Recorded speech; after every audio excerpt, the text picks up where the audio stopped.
Diddy gets a major legal victory. A New York judge dismissed 5 racketeering charges against Combs in the $30 million lawsuit filed by producer Little Rod. Rodney Jones's lawsuit just took a major hit in the RICO conspiracy charge being dismissed. Brian Buckmeyer is ABC News' legal contributor and host of the 2020 podcast Bad Rap, The Case Against Diddy.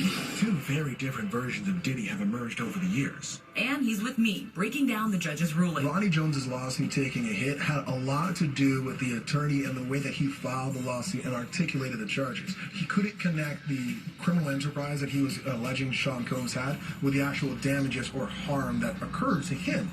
Rodney's sexual assault and liability claims still stand, and so does the federal case that has put Diddy behind bars, held without bail for 191 days and counting in this notorious facility.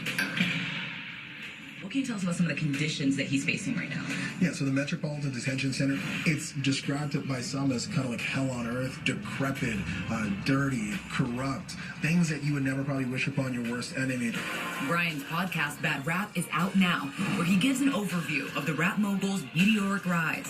Wanna be ballers, shot callers, and steep fall. We're hearing about how people's whispers are turning into shouts, how looking back on previous interviews being like, well, he's talking to Conan O'Brien about locking doors. If you don't have what they need, they're going to leave. Right. Got to keep them there. Right. You need locks on the doors. Oh, it seems like, whoa, that seems a little nefarious now. The podcast will also go over the case with legal experts leading up to and continuing through his May trial. Do we anticipate that he will take a stand? I don't think that Sean Combs will testify, but he has a far bigger ego than any person I've ever represented. So can I see Sean Combs saying, you know what, I've taken the advice of counsel, I'm going to testify? Absolutely.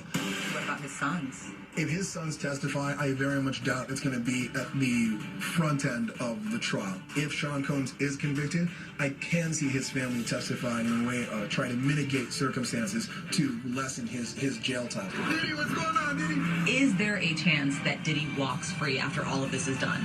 If I'm a betting man, I don't see him walking. But just because I think it's going to go one way, doesn't mean that it can't go the other.